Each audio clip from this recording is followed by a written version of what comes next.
I'm good. I'm good. Well, here's your mic. You can drink same way. You can hold your drink too. Okay, Just I'm make okay. sure you're in the photo here. Just step in, step in, step in. Okay, there we go. I'm good. I'm good. How about you? Yeah, it's good to see you. See, I said I would come. I was hovering around waiting. Yeah. I see that. I see that. I see that. I'm fulfilled. All right, all right. So here's how it goes. All my guests, I just let them know that to introduce themselves, where they work, what they do, All right. et cetera, et cetera. We can get into the details there. So I'll let you do the honors. Okay. Well, I'm Jason Williams. I'm a senior software engineer in Bloomberg, and I suppose in the last year we've probably focused on performance. So my team is based in London. I'm based in London, and I would say we've probably started looking at how do we speed up the terminal, how do we make sure the parts that are fast stay fast. Yep. And apart from that, I've been doing lots of JavaScript stuff for many years. I think I saw you at Yes, we met JS 2019. Yeah, exactly. Yeah. So what I'm trying to do is take some of that knowledge and bring that now to performance, because our terminal, the Bloomberg terminal, I know a lot of people probably haven't used it, but it does actually use a lot of JavaScript. Yeah. So we have like a Chromium backend for our rendering. Yeah. And so we have a lot of JavaScript engineers. Yeah. I think across the whole board, in terms of engineers at Bloomberg, it's probably about over 4,000 or 5,000. So we have a lot. It could even, wow. Yeah. So it's it's great to But yeah, that's me. Yeah. First of all, I want to say good to see you again. Yeah, good to see you because good to see you. I think I remember when did I know you were? Oh yeah, because you were going to speak at the meetup, and I was like, oh, hopefully I can make it. And then I had to show up late for a number of reasons, whatever. But I'm disheartened, man. I was on the boat, longer story. Okay. But that being said, let's talk about Bloomberg. No, let's talk about the fact that this is your first time here. Yeah. So what did you think of the 2 days? The content. Yeah. So the content's amazing. Yes. The content has always been good, though. I mean, it might be my first time here, but it's not my first time, absorbing the content the Perf Now has done. Yeah. Over a year ago, one of my colleagues sent me some videos from Perf Now. I think one was, were you here last year? Yes, I was. So, Katie from Etsy. Yes. She was doing what's new in performance, and that video was great. Especially as around that time we were starting to look at some of the toolings and some of the metrics that were coming out. Yeah. And then I think last year was also Nolan Lawson. Yes. The CSS one. CSS, yeah. Yes. Yeah. And that was performance, CSS performance or something like that, but all the tricks. He's from Edge, right? Edge, I think it's, or Microsoft, somewhere like that. He may have been there. I don't know if he's there now. I don't remember where it was before, where he's at now, because I know he had this stint where he was like independent, freelance, so I can't remember anymore. Yeah. So there was that as well. And you've talked 2019, I keynoted, then last year we sponsored, and we sponsored last year, and then they asked me like last second to MC the second day, which I did. So I was like kind of in the weeds. So I just thought the talks have been good. I said to my team, we should come along to this, Totally. For two reasons, actually. One, because the talks are great. I actually want to be here in person and talk to some of the people, doing some of this stuff. And the second reason, because we do a lot of performance stuff ourselves, and it would be really good to get some of the Bloomberg engineers here in person. Yes, to absolutely. Sort of get integrate a bit more and get chatting to some of to everyone else here. So that was the reason for us coming, and it's been great. That's exactly what we've been doing. And go into as much or a little detail as you please, but I discovered today that Bloomberg has been doing some open source work in performance. Yeah, for a long time. Yeah. If you could get into that, whatever Yeah. So the one I did a talk about on Wednesday. Yes. That was essentially around performance of V8. So as I mentioned, we're using Chromium as well. We use V8 as well internally. Because I heard you have your own fork. Yeah. Yeah. So we embed. I know. You should have seen me when I was hearing this. I'm like, what is going on right now? Yeah, I don't envy the team that have to maintain that and pull in security fixes and whatever. Yeah. We use a lot of the tools that you saw today, and sometimes if we want to try and speed something up, we want to do that across the board. We're trying to move away from just having something that's forked internally and so on. I'll come on to that as well. But we've been doing open source work on speeding up V8. Yeah. And that was my talk with heap snapshots, taking heap snapshots, making that really quick, regardless of how big the heap is. Yeah.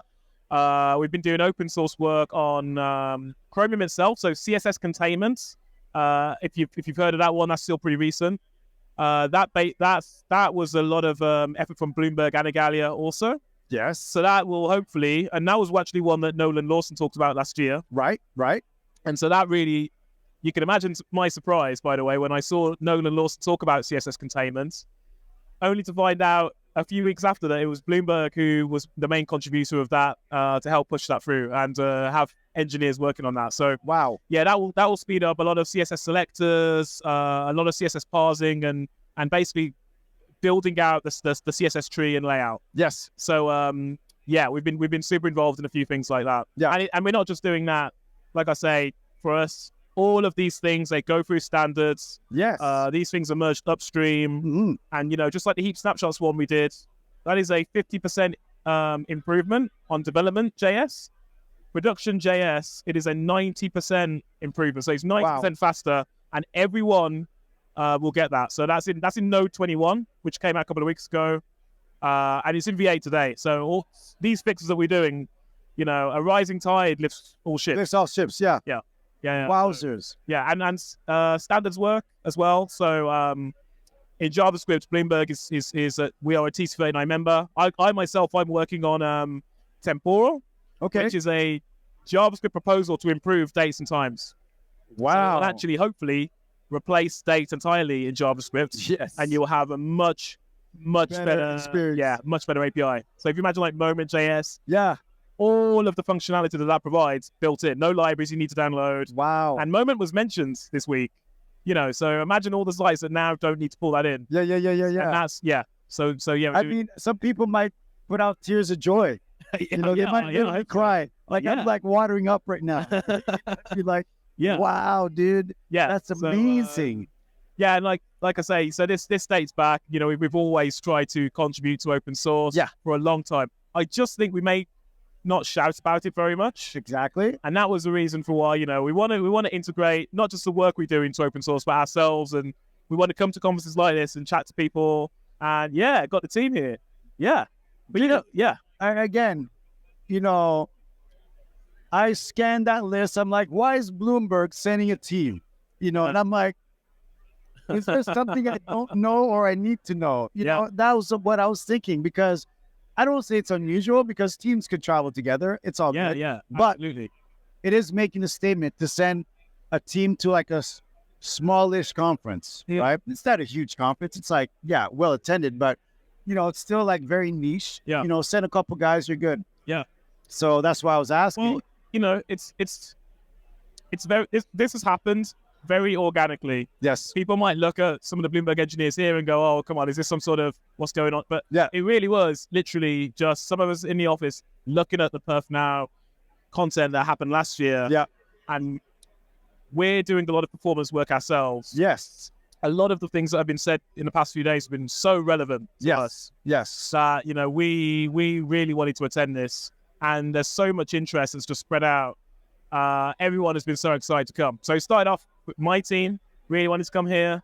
And then when we talked to other people about the conference and showed them links and the videos and everything, we had some other people who really wanted to come along as well. So it's a huge presence, but every one of us who have come, we're either working on performance ourselves, we're trying to work better with standards ourselves. So when I say standards, like metrics, absolutely, and we want to learn. Some people want to learn more about some of these metrics. Yes, and that's why. And that's also we want to help this conference as well. As we spoke about earlier today, about there's many conferences that struggle. Yep. and anything that we can do to help. If we see a good quality conference, if we can help, we can. So we are sponsoring this year. I say, I think it's been a success. Everyone I've spoken to of my colleagues have enjoyed it. It's been good. It's been good. You've been here 2 days, and you've seen, all the talks I gather. As many as I can. And I'm not asking you to, talk about favorites, but what is one that really stays with you? One that stays with me. I think it has to be Robin Marks. Oh, Robin the Marks, swordsman. the network, the swordsman, getting a sword on, two. That's another talk, though. Exactly. We were talking about this on Twitter. Like, how did this happen? Yeah. Someone's like, oh, Shenzhen train, no worries. Yeah. And I was like, maybe that's true, but Europe, what's going on, man? Yeah. I think it has to be Robin Marks. And the second reason why that talk stays with me is because it's great to see a talk that focuses on the networking side. So in my previous team, so still at Bloomberg, but previous team was a proper core web team. And so things like downloading assets, downloading images, with HTTP 1.1, seeing things get blocked. Moving to H2, and then now we've got H3. Giving you the access to fiddle around with like fetch priorities. When I saw his talk and he was saying, well, actually, you know what? If you set highest, it's not actually highest. It's just higher than maybe what it would have been, and vice versa with lowest. Sitting back and being like, oh, okay, that's actually, I there's me just naively thinking, I'll set that and I'll be fine. So I do love the benefits that H3 have brought and HTTP2. But he's just completely blown that apart now. I'm like, it's like, excuse me while I go outside and scream. Yeah. So so the swords are great. I also, the stuff that he went through, and really also as well, thirdly, I love a deep dive. And he did a deep dive. I mean, he went all the way down to Wireshark, I think, and TCP dump. Absolutely. And I love that. I remember my first appreciation of deep dives was like early Pat Meehan talks. I'll just sit there and be like, wow. And it was like encyclopedic knowledge. Like, I don't think he even had slides. They're the good ones. You know what I mean? It's off the top of the dome. And I'm like, God damn it. This is amazing right now. I mean, those are brilliant. And I'm pretty sure, even though I saw the whole thing, I'm sure I will still be going back, and watching it again. 100%. That's why I pay for YouTube. You know what I mean? It's YouTube Premium, local downloads. I can watch it on a plane. That's true. Absolutely. I think I'm going to need some of that. Especially with some of the talks I've seen today. For sure. And that was why I was like, you know what? I'm going to watch the talks later. It's fine. When it's a little bit calm, I can take notes. Because, his talk, again, I'd go back. I'm absolutely going back to watch Miss Chen's talk. The Chinese firewall. Jody Chen. That was great. And seeing the other side of that, seeing like, okay, you can do this, but showing, go on webpage test, set it to Object Beijing, was, and look at the difference. And some of the tags that she talks about adding to your page, there was a lot of things on there that I didn't even know about. And so that was really interesting, seeing it from that side. Mind blowing. I was, I think I joked about this, but I'm like, some kind of like a couple military men are going to come in, pick her up and leave with her. I was like, protect her at all costs. You know what I mean? Like, this is valuable information. She's about to, show up in a week saying, hey, everything's fine. And she left her job. That was phenomenal. Like, I was literally scared. I'm like, they're going to come in and kidnap her. I mean, that was amazing. To know. If that video doesn't make it to YouTube, we'll know why. Right? Exactly. That's why I'm downloading it tonight. Before they can figure it out. And another talk that I really liked was the final talk, Tim's talk. Yes. And what he really reminded me of was the evolution of Web Vitals and some of these metrics. And so one thing he said that really stuck in my head, mainly because we're going through this ourselves when we look at metrics, is how. So just to give you an example, we had first input delay, and he was showing when that came in. And then people went, well, actually, do you know what? First input delay isn't really representative. It's just showing me before the event handler. Okay, I can see that the main thread's not busy, but the user doesn't care about that. The user cares, I do a thing and I see a change. Yeah. So then they add IMP, interaction explain, that's, still gaining traction. And that's telling me, okay, I've clicked a button and I'm seeing a change on the screen. But then even with that, I still feel like that's pretty new. And even with that, people are saying, well, you know what? What about LOAF, which is one we've seen a lot this week? Yes. And that can give you even more detail. And so what it's showing, and what Tim really talks about is these metrics and these web vitals, and all of this is still evolving. It's all 100%. All these conversations are still happening, and I wonder where we're going to be in 5 or 6 years. But it's still such an evolving area. Absolutely. Metrics. Yeah. And I talked about this with Jeremy Wagner. Yeah. I remember when web vitals were introduced, and people groveling, oh man, all this, all that. I'm like, folks, there's going to be an evolution at some point. We have a starting point, and we check in again maybe a year later. Yeah. What does the data look like? They found out FID was, maybe not reflective what they really wanted. Yeah. On top of that, people tend to forget the tooling is also changing. So we're able to go into more depth now. Yeah. Pull out more metric.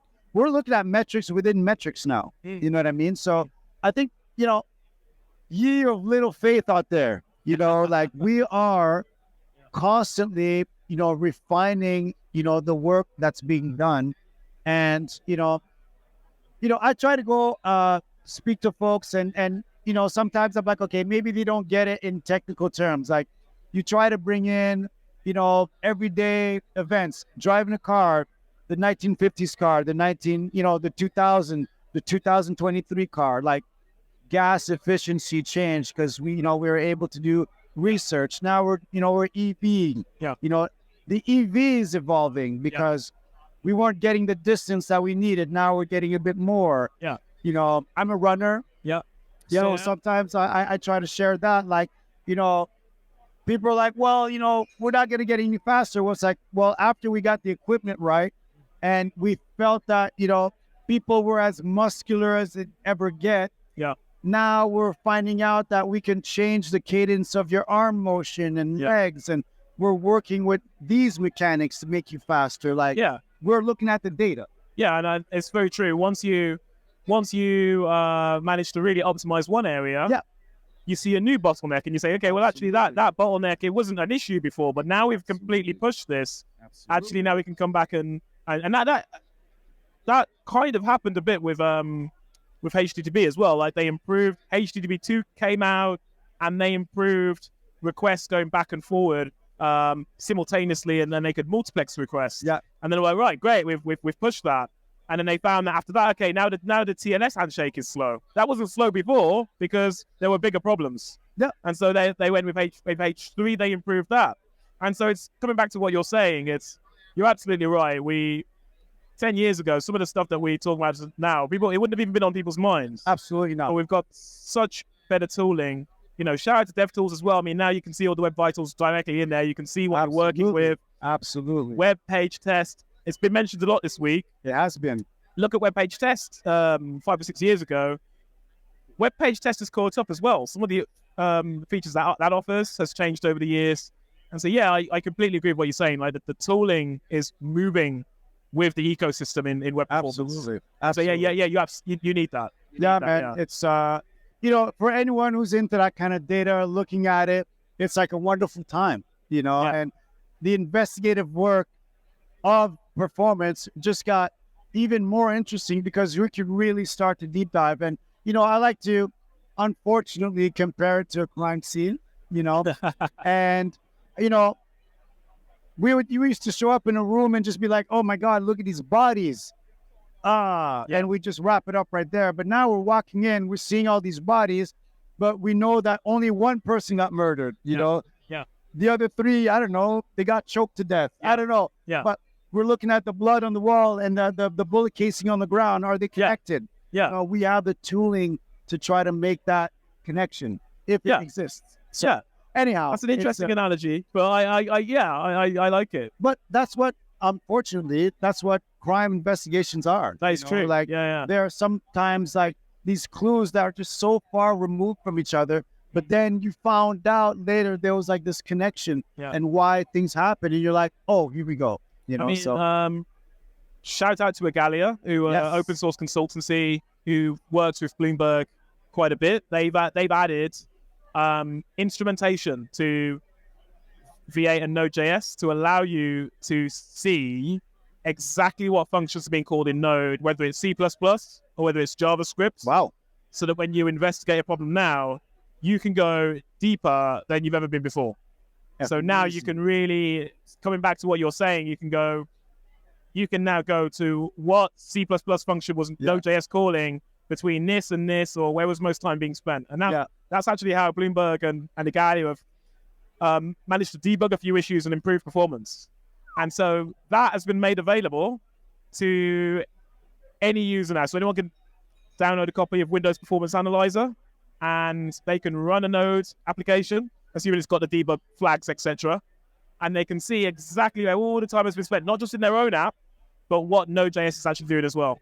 And so, amazing. Yeah, like you say, we could just really pry in now and really, really optimize, the fine-grained tasks. Yeah. we're like this. Yeah, we're like this. We're like the grains of sand now, basically. Yeah. Oh man, that's fantastic. Yeah, so it's getting better and better each time. Mr. Williams, this has been phenomenally insightful. Yeah. And when we're going to see you on the stage next year? Who knows? I mean, if someone drops out, I'm sure I'll be there. Okay. I'll be around. I'm like, yo, I got to talk ready. Give me 15 minutes to brush up. Yeah, I'll be looking forward. But ultimately, I love even more like the opportunity to get someone to come out and share, case studies. Like again, Miss Chen, stuff like that. Like I want an audience to connect dots that I didn't think existed. Yeah. Like when I mentioned to you earlier today, like New Balance is here, and I'm like, I'm curious. I want to hear why New Balance is here. Exactly. Yeah. They're an e-commerce. Got it. Well, they're a retailer with obvious interest in e-commerce. Yeah. But what problems are they having? Yeah. Like I want to hear from them, and that's why I look at the list of attendees and the companies they're from. I remember last year, train companies. Okay, what is your case? Yeah, I can tell you what. Well, some of the stuff we're doing, the problems that we try to solve are very similar to the open source community, so the wider web performance community. Yeah. And I have said for a long time since I've been in the team I'm in now, let's try and work with the community and reuse and measure the same way that everyone else is. Yes. It also means if somebody comes to us and we say to them, I don't know, we have LCP of so many milliseconds, they will understand what I mean. If we come up with our own 100%. metric or way of measuring, it's not great. So for us to be here in Bloomberg, we want to make use of some of the standardization around metrics that there is, and we want to take that and use that for our app.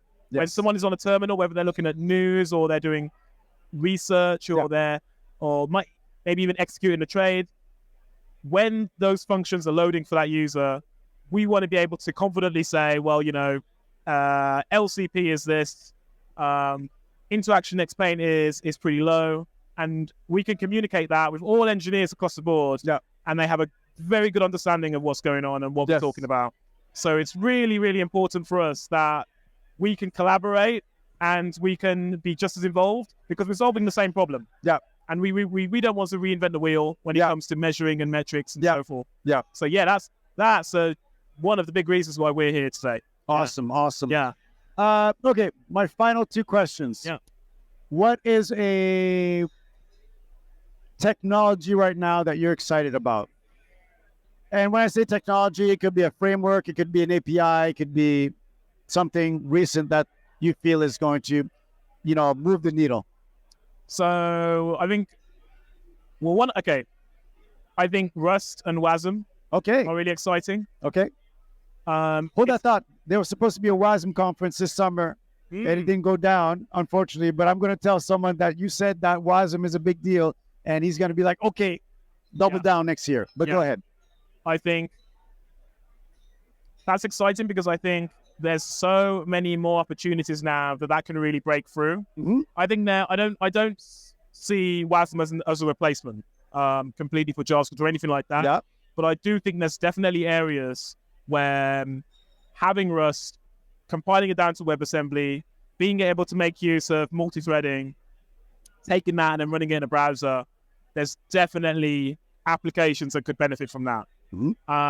I think we'll see more of that in the next few years. I think we might see more applications or frameworks using that. And the reason why I have such a bit of a preference on that is because the tooling around it has made it so easy for JavaScript engineers to just hook into that, having someone write Rust, do something really quick, compile it to WASM, but then still expose it like it's an NPM package. Still expose it as far as someone else is concerned, they just think they're calling into JavaScript. That, I think, has massive benefits. I don't know if you remember when like TypeScript came out, and one of the reasons why TypeScript sort of won was because you didn't need to sort of shut down your entire project to start again. Yeah. You could have some JS, and then you could just slowly increment the TypeScript in, right? Yeah. Well, I feel like WASM is a bit like that. You don't need to knock down your whole app and start again. You could just say one thing, convert it to WASM, have that area faster, and then just call into it like you always did. Yeah. So I think that's what I'm excited about. The other thing that we've already spoke about is H3. We had a lot of talks about HTTP3. I just think there are so many areas where that is going to really improve connection speeds. And I think for some websites, that is even the bottleneck. Yeah. So I think H3, once it's, fully integrated, fully everywhere. For example, Node.js has fetch built in. Just in a PR, that has enabled H2, which means anyone using Node today, from that point onwards, should get H2. I can't remember if it's by default or not. Yeah. But once we say H3, I think we're going to see some really fast load times as well in the network area. Yeah. So I'm pretty excited about that. Really, really excited about that. Good. Yeah. And lastly, someone watch this who wants to get in touch with you, how do they reach you? X maybe. It's probably the best. It's called Twitter, buddy. Twitter, it's called Twitter, whatever it is. Jason_Williams. Yep. I would say that's probably the best way. Okay. I think you find me, right? I think if they find you, maybe I'll tweet it out anyways. They'll find me through you. Yeah, I'll tweet it out anyways. Don't even worry about that. Right, there you go. Yeah. That's definitely the best way. Thank you for stopping by, dude. I from day one I was like, yo, we gotta talk. I mean, on and off screen. So I'm glad we are. And we're gonna keep talking. Yeah, definitely. Because I have some ideas that I'd love to expand on. In fact, okay, here's the last question. Are you going to Node.js Conf? Sadly, not this year. I went last year. Okay. But I don't think I'll make it this year. However, I've got quite a few colleagues who are going. In fact, I've got some colleagues who have, no word of a lie, left about 2 hours ago. Okay. Because they're gonna start making their way over. Got it. So yeah. Got it. But sadly, I won't be there this year. All good. Yeah. And are you in like London proper or London proper? Yeah. All right. I'm gonna be down soon. Yeah. Or stop by. Let me know. Oh, absolutely, dude. Like, lots to talk about. Because I think as I said before, that London community has been, I think, a pillar in web engineering technology, and to see it sort of like dissolve like it has, like it just breaks my heart. There's definitely some appetite of people who are there, who really want to build something up. I think we're at that stage where they're just not sure how. Yes. Yes. I think we've got some companies there, we've got some people there who they want to make something happen. I really hope we can put something together. I went to the Web Perth meetups that were hosted by the Financial Times. Yeah, I can't remember what year it was, but even if we got something like that was pretty small. But even something like that, that's better than what we have today. Absolutely. So I'd love to see that happen. We'll definitely talk about it. Yeah, sir. Thank you very much for coming by, man. Really appreciate it. I said I would come. Yeah, absolutely. And it warms my heart that we had this good conversation, because my wheels were like, oh my god, he's right. Let's go. That's good to hear that. All right, sir. Thank you. Yes.